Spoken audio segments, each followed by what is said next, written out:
Good morning बच्चों। आज की क्लास में हम लोग बातचीत करने वाले हैं आयंस नेम के बारे में। जैसा कि आप जानते हैं, हमने आपसे कहा था कि बेसिक क्लास केमिस्ट्री की स्टार्ट हो रही है। बेसिक क्लास जो स्टार्ट हो रही बेटा, उसमें हम लोग क्या बातचीत करेंगे उसके बारे में अगर हम डिस्कस करें तो बेसिक क्लास में ये केमिस्ट्री की ये 10 दिन 12 दिन की एक ऐसी क्लास है जिसमें आपको रोज 2 लेक्चर अपडेट किए जाएंगे और इस दौरान आपको हर एक छोटे छोटे टॉपिक्स पर वीडियोस अपने यूट्यूब चैनल पर मिलेंगे। ये जो क्लासेस हो रही हैं इसको हर क्लास के बच्चे को पढ़ना अत्यंत आवश्यक है जिस टॉपिक में आपको प्रॉब्लम है। असली वजह क्या होती है केमिस्ट्री ना सीख पाने की? असली वजह होती है कि आपका बेसिक बड़ा वीक होता है, यानी कि केमिस्ट्री का जन्म कहाँ से हुआ, उसकी शुरुआत कहाँ से हुई, उसको ना जान पाना ही केमिस्ट्री को ना सीख पाने की कारण बन जाता है। तो आज की क्लास में या आने वाली लगभग 10 से 12 क्लासेस में हम टॉपिक टू टॉपिक अपडेट करेंगे वीडियोस, जहां पर हर एक उन छोटे विषयों पर बातचीत होगी जिससे आपको हमेशा प्रॉब्लम रहती है। तो आज की क्लास में हम लोग बातचीत करने वाले हैं आपके अपने YouTube channel the secret of chemistry पर आयंस नेम के बारे में। तो चलिए बच्चों, देखते हैं आयंस नेम क्या होता है और आयंस बनते कैसे हैं, क्यों बनते हैं, कहाँ बनते हैं, कैटायन क्या होता है, एनायन क्या होता है, मोनोडाई ट्राई किसे कहते हैं, कंपाउंड आयन क्या होता है, कॉम्प्लेक्स आयन क्या होता है, इसका फॉर्मेशन कैसे होता है। इस तरह के तमाम विषयों पर आज की इस क्लास में बातचीत करेंगे। हम उम्मीद करते हैं कि आपको यह लेक्चर बिल्कुल जानदार तरीके से समझ में आएगा। अगर समझ में आएगा और फर्दर अपडेट्स के लिए आप चैनल को सब्सक्राइब जरूर कर लें, लाइक शेयर भी करें, वीडियोस को अपने फ्रेंड्स को भी शेयर करें जिससे कि हम इस समाज को साक्षर बना सकें। तो चलिए, आज की इस क्लास में हम लोग बातचीत करने वाले हैं आयंस नेम के बारे में। बेटा, आयंस होते क्या है? ठीक है, सबसे पहला सवाल होता है कि आयन क्या है, आयन क्यों बनते हैं, आयन किससे बनते हैं, कौन है जो आयन का फॉर्मेशन कर रहा है, क्यों कर रहा है आयंस का फॉर्मेशन, आयन का फॉर्मेशन करने के बाद क्या वह स्टेबल हो जाता है। इस तरह के तमाम सवाल हमारे दिमाग में आते हैं। तो हम कहते हैं कि चार्ज पार्टिकल्स को हम आयन कहते हैं। किसे आयन कहते हैं बेटा? Charge particle. चार्ज पार्टिकल मतलब जिसके ऊपर पॉजिटिव या निगेटिव चार्ज आता है वही आयन कहलाता है। तो कहा यह गया कि हर कोई एटम जो स्टेबल नहीं है, यानी जो नोबल गैस कॉन्फ़िगरेशन को अटेन नहीं कर पा रहा है, वह क्या करता है, वह अपने इलेक्ट्रॉन को या तो लूज करता है या तो गेन करता है। इलेक्ट्रॉन को लूज और गेन करके वह अपने ऊपर चार्ज जनरेट करता है और उसी को हम आयन कहते हैं। इस संदर्भ में हम ये भी कह सकते हैं कि जो पॉजिटिवली चार्ज्ड आयन होते हैं उसे कैटायन कहते हैं और जो निगेटिवली चार्ज आयन होते हैं उसे एनायन कहते हैं। यानी कि हम ये समझ सकते हैं कि जो कैटायन होता है वो पॉजिटिवली चार्ज आयन होता है और जो एनायन होता है वो निगेटिवली चार्ज आयन होता है। अब सवाल इसका है कि ये सर कैसे बनता है ना?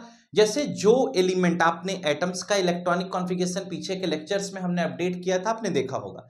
हम ये कहते हैं कि जैसे कोई भी एटम है, कोई भी एलिमेंट आपको दे दिया जाए, ठीक है, अगर वह मेटल होगा तो मेटल के अंदर ये क्षमता होती है बेटा कि वह इलेक्ट्रॉन को लूज करता है। अगर वह मेटल है और वह इलेक्ट्रॉन को लूज करेगा तो इसका मतलब उसके आउटर मोस्ट सेल में 1 2 3 या 4 इलेक्ट्रॉन होंगे। 4 की केस में शेयरिंग का कॉन्सेप्ट आ जाता है। 1 2 3 का केस होगा बेटा तो वह इलेक्ट्रॉन को लूज करेगा। जो एटम इलेक्ट्रॉन को लूज करता है वह इलेक्ट्रोपॉजिटिव कहलाता है और जो इलेक्ट्रॉन को लूज करता है वह अपने ऊपर पॉजिटिव चार्ज जनरेट करता है। तो हम ये कह सकते हैं कि पॉजिटिवली चार्ज्ड एटम या आयन, या आप कह सकते हो कोई भी आयोनिक स्पीशीज जिस पे पॉजिटिव चार्ज है उसे हम क्या कहते हैं? कैटायन कहते हैं। और negatively charge particle is known as anion, यानी कि आप कह सकते हो कि positively charge particle is known as cation where as negatively charge particle is known as anion. अब एक सोचने का सवाल यह है कि सर कैटायन और एनायन तो समझ में आ रहा है कि एक इलेक्ट्रॉन को लूज कर रहा है, दूसरा गेन कर रहा है। गेन कौन करेगा? जिसके वैलेंस इलेक्ट्रॉन 5 6 7 होंगे, यानी कि जिसकी वैलेंसी 3 2 1 होगी। और पीरियोडिक टेबल में बात करें तो लेफ्ट साइड वाले लूज करते हैं, राइट साइड वाले गेन करते हैं। जो लूज करते हैं वो मेटल है, जो गेन करते हैं वो नॉन मेटल है। यानी कि ओवरऑल हम ये कह सकते हैं कि मेटल और नॉन मेटल के बेसिस पर हम इसकी बातचीत करते हैं। अब सवाल आया क्लासिफिकेशन ऑफ आयन का। आयन में सबसे बेहतरीन चीज ये थी कि जो इलेक्ट्रॉन को लूज करता है वह कैटायन है, जो इलेक्ट्रॉन को गेन करता है वह एनायन है। ये लूज या गेन करते क्यों है, अगर ये कोई क्वेश्चन पूछ ले तो क्या जवाब दोगे आप? कोई लूज इसलिए करता है क्योंकि इलेक्ट्रॉन को बाहर निकाल देने पर वह क्या करता है, वह अपना इलेक्ट्रॉन किसी को देता है, जिसको देता है उसके साथ बॉन्ड बनाता है, और जब बॉन्ड बनाता है तो स्टेबल हो जाता है। यानी कि कोई एटम इलेक्ट्रॉन को लूज या गेन इसलिए करता है क्योंकि उससे उसके अंदर स्टेबिलिटी आती है। अब कहा यह गया कि किसी आयन को दो पार्ट में क्लासिफाई करते हैं बेटा, एक सिंपल आयन होता है और एक कंपाउंड आयन होता है। तो आइए एक एक केस को हम समझते हैं कि क्या होता है सिंपल आयन और क्या होता है कंपाउंड आयन। अगर हम एक को सिंपल आयन कहते हैं और दूसरे को कंपाउंड आयन कहते हैं तो इस बात को जरा हम आपको समझाते हैं कि सिंपल आयन में क्या होगा और कंपाउंड आयन में क्या होगा। देखिए, जो सिंपल आयन होता है उसके अंतर्गत हम पढ़ते हैं कि अगर कोई सिंगल एटम है, एक एटम या पार्टिकल या एलिमेंट कुछ भी आपको दे दिया जाए, अगर किसी सिंगल एटम पर पॉजिटिव आ जाए, उसी सिंगल एटम पर निगेटिव आ जाए, तो उसे हम क्या कहते हैं, कैटायन या एनायन कहते हैं। यानी सिंगल एटम पर अगर प्लस आए या माइनस आए तो वह क्या कहलाता है, वह सिंपल आयन कहलाता है। और दो या दो से अधिक एटम अगर आपस में कंबाइंड हैं, उस पर पॉजिटिव या निगेटिव आ जाए तो वह क्या कहलाता है, वह कंपाउंड आयन कहलाता है। तो हमने दो तरह के आयन की बात की, एक सिंपल आयन, एक कंपाउंड आयन। जैसे हम कहते हैं, एक एग्जाम्पल की बात अगर हम समझाएं तो हम क्या पढ़ेंगे, हम कहते हैं जैसे ये सोडियम है, इस पे प्लस आ जाए तो ये सिंपल आयन है। ये क्लोरीन है, इस पर माइनस आ जाए तो ये क्लोराइड आयन है। ये ब्रोमीन है, इस पे माइनस आ जाए तो ये ब्रोमाइड आयन है। आयोडाइड आयन है, ठीक है, P3 माइनस फॉस्फाइड आयन है, ऑक्साइड आयन है, सल्फाइड आयन है। इस तरह का होगा तो सिंपल आयन है, ठीक है। लेकिन कंपाउंड आयन क्या होता है, जैसे ये आ जाए CO3 माइनस, SO4 माइनस, ठीक है, NO3 माइनस, ये सभी क्या कहलाते हैं, ये सभी हमारे कंपाउंड आयन कहलाते हैं। क्यों? क्योंकि इसमें दो या दो से अधिक एटम्स होते हैं, या एक दो एटम, तीन एटम, चार एटम भी हो सकते हैं, और वो आपस में कंबाइंड होते हैं कंपाउंड के फॉर्म में या मॉलिक्यूल के फॉर्म में, उसके ऊपर निगेटिव चार्ज लगा होता है, इसलिए इसे हम कंपाउंड आयन कहते हैं। क्या निगेटिव ही रहेगा क्या सर? नहीं, पॉजिटिव भी आ सकता है बेटा। NH4+, H3O+, ये सभी क्या कहलाएंगे, कंपाउंड आयन कहलाएंगे। तो आपको सिंपल आयन और कंपाउंड आयन में एक छोटा सा जस्टिफिकेशन बताया गया। अब जरा समझिएगा कि कौन कितने इलेक्ट्रॉन क्यों लूज करेगा, इस पर बात कर लेते हैं। सिंपल आयन की एक दूसरी नई कहानी है, वह कहानी क्या है, जरा इस पर गौर करिएगा। वह सिंपल आयन की अगली कहानी क्या है। कहा यह गया कि इसको तीन पार्ट में क्लासिफाई किया गया। एक को हम कहते हैं मोनोवैलेंट। पहले तो मोनोवैलेंट से पहले आपको जानना यह जरूरी है कि सिंपल आयन को दो पार्ट में डिवाइड किया गया। एक को हम क्या कहते हैं, कैटायन कहते हैं, और दूसरे को बेटा एनायन कहते हैं। एक पार्ट हमारा कैटायन हो गया और दूसरे को हमने क्या कह दिया, एनायन कह दिया। यानी कैटायन और एनायन ये दो पार्ट में इसे क्लासिफाई किया गया, ठीक है। अब कैटायन क्या होता है, ये पॉजिटिवली चार्ज आयन होता है, और जो एनायन होता है बेटा यह निगेटिवली चार्ज आयन होता है, ठीक है। अगर हम कहते हैं कैटायन पॉजिटिवली चार्ज है और एनायन निगेटिवली है, तो कैटायन को भी क्या किया गया, दो पार्ट में क्लासिफाई, तीन पार्ट में हम क्लासिफाई करते हैं। एक होता है मोनोवैलेंट कैटायन, एक होता है डाईवैलेंट कैटायन, और एक होता है बेटा ट्राईवैलेंट कैटायन। ध्यान से सुनना, तीसरा क्या हो गया, ट्राईवैलेंट कैटायन। यानी कि हमने कैटायन को भी क्या किया, तीन पार्ट में डिवाइड कर लिया। हमने क्या किया, कैटायन को भी तीन पार्ट में डिवाइड किया। एक मोनोवैलेंट कैटायन है, एक डाईवैलेंट कैटायन है, एक ट्राईवैलेंट कैटायन है। सेम टू सेम एनायन को भी तीन पार्ट में डिवाइड किया गया, मोनो, ड्राई और ट्राई। मोनोवैलेंट, डाईवैलेंट और ट्राईवैलेंट, ठीक है। ये इसका क्लासिफिकेशन है। यानी कि हम कहते हैं कि इसको कैटायन और एनायन दो पार्ट में डिवाइड करते हैं। कैटायन पॉजिटिवली चार्ज होता है, एनायन क्या होता है, निगेटिवली चार्ज होता है। कैटायन को मोनोवैलेंट, डाईवैलेंट और ट्राईवैलेंट तीन पार्ट में डिवाइड किया गया, और एनायन को भी monovalent anion, divalent anion, trivalent anion तीन पार्ट में डिवाइड किया गया। मोनोवैलेंट एनायन का मतलब होता है कि सिंगल पॉजिटिव चार्ज, जैसे Na+, ये क्या है, मोनोवैलेंट है। डाईवैलेंट में Mg2+, ट्राईवैलेंट में Al3+, ठीक है। ऐसे ही यहां पर देखो तो मोनोवैलेंट में Cl-, डाईवैलेंट में O2-, ट्राईवैलेंट में N3-। इस प्रकार से हम क्या कर सकते हैं, इसको क्लासीफाई कर सकते हैं। यानी कि हम कहते हैं कि जो हमारे पास सिंपल आयन है इसको हमने इस तरह से 3 पार्ट में क्लासीफाई किया। आइए सिंपल आयन को हम और डिटेल में समझाते हैं, ठीक है। हमारे पास एक और स्क्रीन आपके सामने दिख रही है। हम कहते हैं अगर सिंपल आयन को और थोड़ा सा बड़े में समझाया जाए तो बेटा इसके 2 पार्ट तो पहले बने ही, ठीक है, जो अभी ये पीछे बता रहे थे। एक पार्ट कैटायन का हो गया और दूसरा पार्ट एनायन का हो गया, ठीक है। खूब ध्यान से समझना। अब इस कैटायन वाले पार्ट के भी तो 3 पार्ट हैं, ठीक है। एक है मोनोवैलेंट कैटायन नीचे, ठीक है, ये समझ लेना। दूसरा है डाईवैलेंट कैटायन नीचे, तीसरा है ट्राईवैलेंट। तो मोनोवैलेंट, डाईवैलेंट और ट्राईवैलेंट ये 3 कैटायन की सिचुएशन यहां बनी। सेम टू सेम 3 पार्ट यहां पर भी आ गए। एक को हम क्या कहेंगे, मोनोवैलेंट, दूसरे को डाईवैलेंट और तीसरे को हम क्या कहते हैं, ट्राईवैलेंट कैटायन कहते हैं। कहें हाँ बात तो सही है। अब देखो मोनोवैलेंट जो कैटायन होता है उसको कैसे लिखते हैं, जैसे H+ एक positive charge, Li+, Na+, K+, ये सभी एग्जाम्पल किसके हैं, मोनोवैलेंट कैटायन के हैं। यानी कि हम ये कह सकते हैं मोनोवैलेंट मतलब जिसके अंदर सिंगल पॉजिटिव चार्ज पाया जाए। अगर किसी एटम पर एक पॉजिटिव चार्ज प्रेजेंट होगा बेटा तो उसे हम मोनोवैलेंट कैटायन कहते हैं। जैसे hydrogen ion, lithium ion, sodium ion, potassium ion, ये सभी मोनोवैलेंट कैटायन में आते हैं। डाईवैलेंट में सेकंड ग्रुप के आयन यानी Mg2+, Ca2+, Ba2+, ये सभी क्या कहलाएंगे, डाईवैलेंट कैटायन के example. Magnesium ion, calcium ion, barium ion. इसी तरह से ट्राईवैलेंट में क्या होगा, Al3+, Za3+, यानी कि aluminium ion and gallium ion. ऐसे ही मोनोवैलेंट एनायन में आओगे तो आइड आयन। आप देखें तो इधर क्या हुआ, इधर ईएम आयन था, इधर क्या होगा, आइड आयन होगा। यानी कि लास्ट में सफिक्स के तौर पर यहां IUM लगा होता है और यहां IDE होता है, यानी आइड आयन होता है बेटा। तो Cl-, Br-, F-, I-। और अगर डाईवैलेंट की बात करेंगे तो O2-, S2-, ट्राईवैलेंट में N3-, P3-।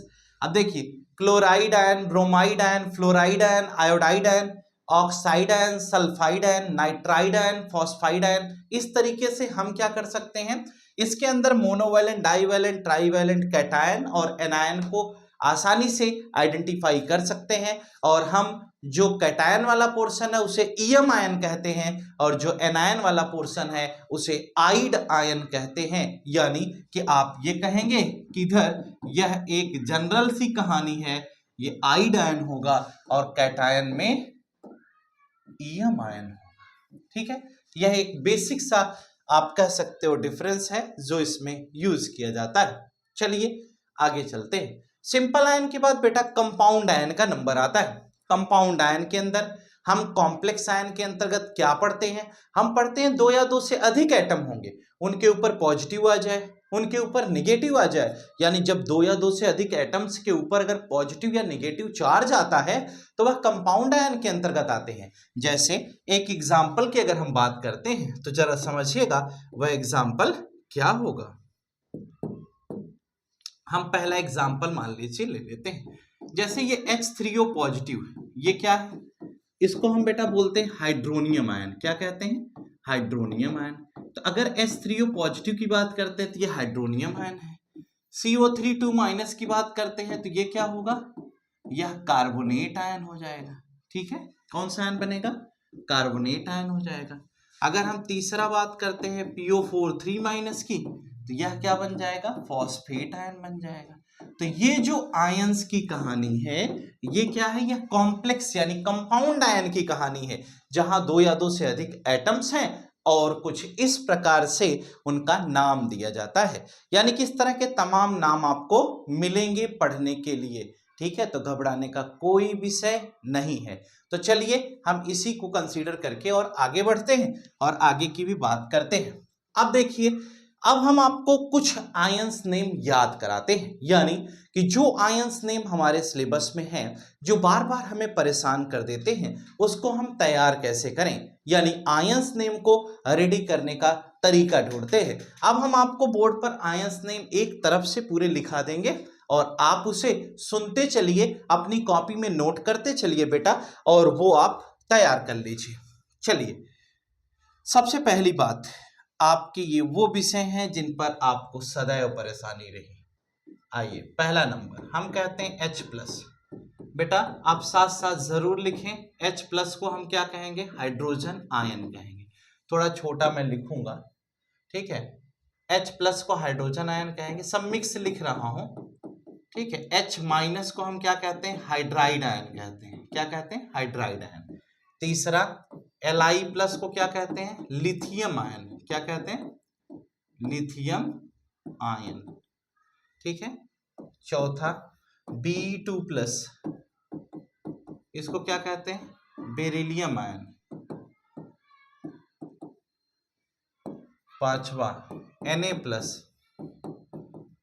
Sodium ion.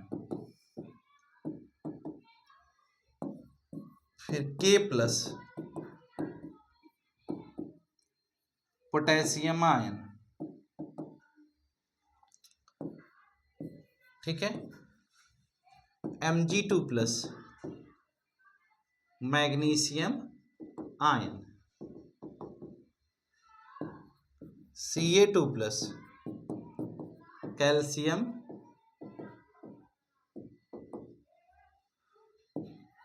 Al3+, aluminium ion. 10th number पे Ga3+, गैलियम आयन, ठीक है। ऐसे ही आपको लिखना है। 11 नंबर देखिए,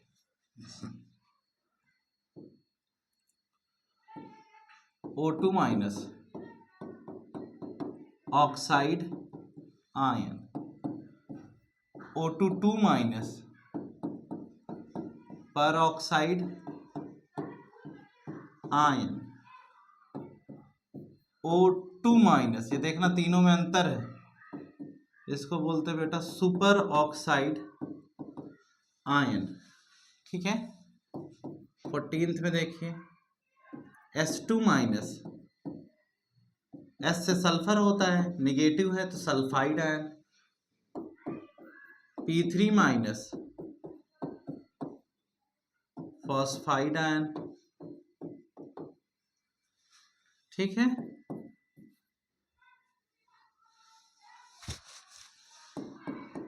N3-, nitride ion. F-, fluoride ion. FlUO है, ध्यान रखना। Cl-, chloride ion. Br-, bromide ion.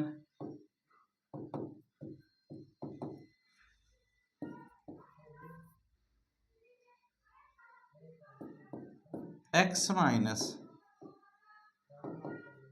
Halide ion, ठीक है।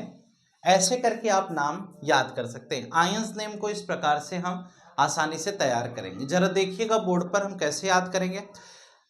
आयंस नेम को याद करने का एकदम शानदार सा तरीका है। इधर से याद करते हैं H+ hydrogen ion, H- hydride ion, Li+ lithium ion, Be2+ beryllium ion, Na+ sodium ion, K+ potassium ion, Mg2+ magnesium ion, Ca2+ calcium ion, Al3+ aluminium ion, Ga3+ gallium ion.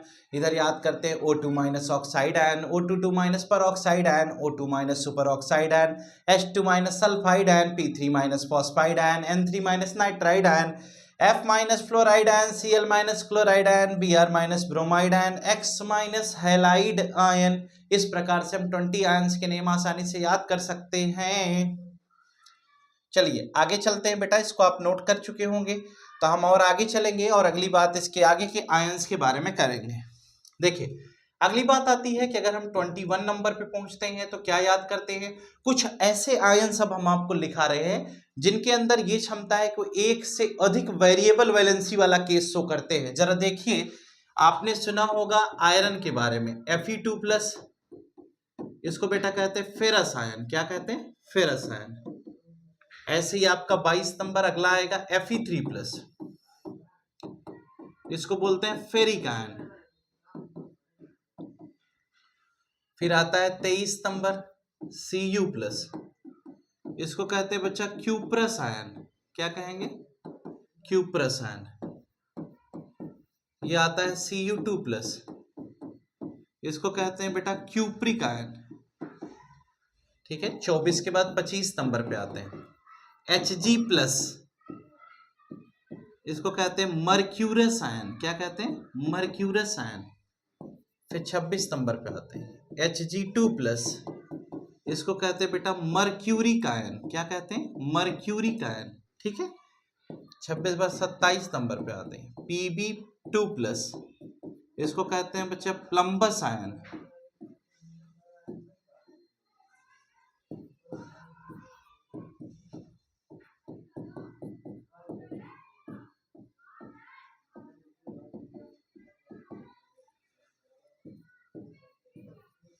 Pb2+ plumbous ion, Pb4+ plumbic ion.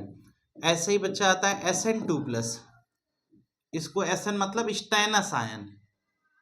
ठीक है, और ऐसे ही 30 number पे आ गया आपका Sn4+, इसको बोलते हैं स्टैनिक आयन। आप देख पा रहे हैं कितना आयनिक आयन है। तो दो तरह के आयन का केस हमने यहां तक में बताया, एक अस आयन है और दूसरा बच्चा इक आयन है। तो अस और इक की कहानी यहां पर हमने आपको बता दी। चलिए इसके और आगे चलते हैं और आगे देखते हैं। जैसे कुछ कॉम्प्लेक्स आयन की बात कर ले तो OH- को हम क्या कहते हैं? हाइड्रोक्साइड आयन कहेंगे। क्या कहेंगे? Hydroxide ion. 32 नंबर पे आइए H3O+, इसे क्या कहते हैं? हाइड्रोनियम आयन कहते हैं। क्या कहेंगे? Hydronium ion. फिर आप आइए इसको देखिए CO3₂, इसको कहते हैं कार्बोनेट आयन। क्या कहते हैं? Carbonate ion. फिर आता है 34 में SO4₂, इसको कहते हैं सल्फेट आयन। ठीक है, SO4₂ को सल्फेट आयन कहते हैं। PO4₃,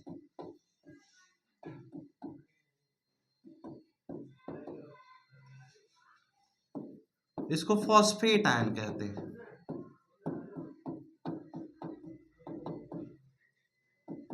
NO3-, ये है आपका nitrate ion.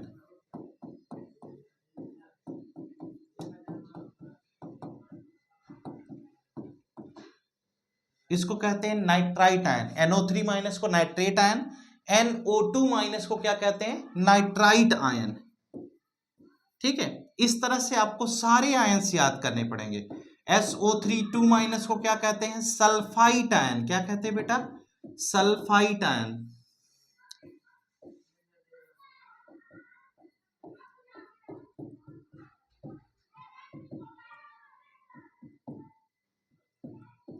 HSO4- bisulphate ion. अब जैसे HSO4 है, ऐसे ही आपका HCO3- आ जाएगा तो बाइकार्बोनेट आयन हो जाएगा। तो ऐसे ही आयंस आपके बनते चले जाएंगे, यानी कि इसमें इतना सोचने का नहीं है, आयंस बनाते रहने का है। जैसे ये देखिए PO3₃, इसको क्या कहते हैं? Phosphite ion.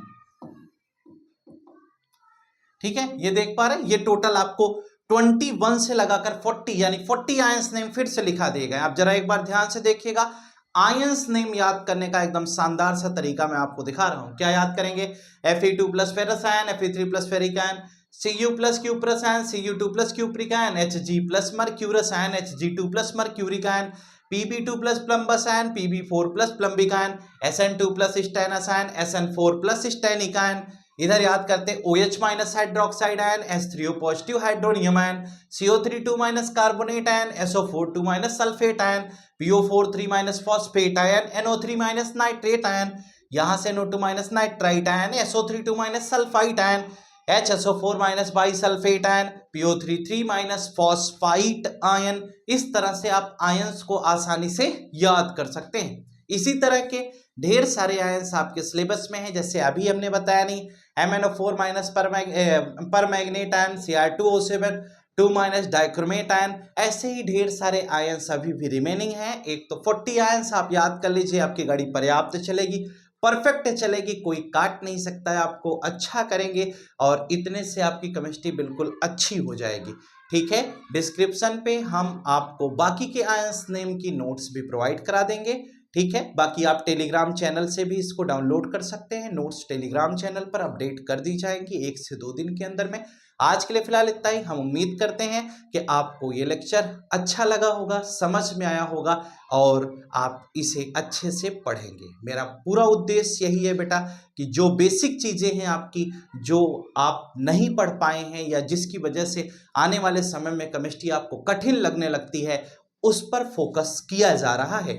आप भी हमारे साथ लग के मेहनत करिए। एग्जाम्स खत्म हो गए हैं, ये 10-15 दिन बर्बाद नहीं होने दीजिए। इस 10-15 दिन में जो कुछ भी हम आपको पढ़ा रहे हैं उसको रेगुलर बेसिस पे पढ़ते चलिए। आप अच्छा करेंगे।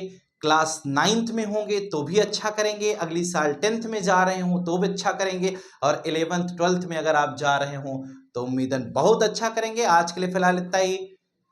Today's class is over, but class over होने से पहले जो आपकी पुरानी बातें हैं उसको आप ज़रूर ध्यान रखें। आपको वीडियो को लाइक शेयर सब्सक्राइब करना ना भूलें। ठीक है, और बाकी अपने फ्रेंड्स को भी शेयर करें, जिससे कि हर कोई आयंस नेम को आसानी से पढ़ सके, सीख सके, समझ सके। आज के लिए फिलहाल इतना ही। Good night to all of you. Today class is over. Thank you.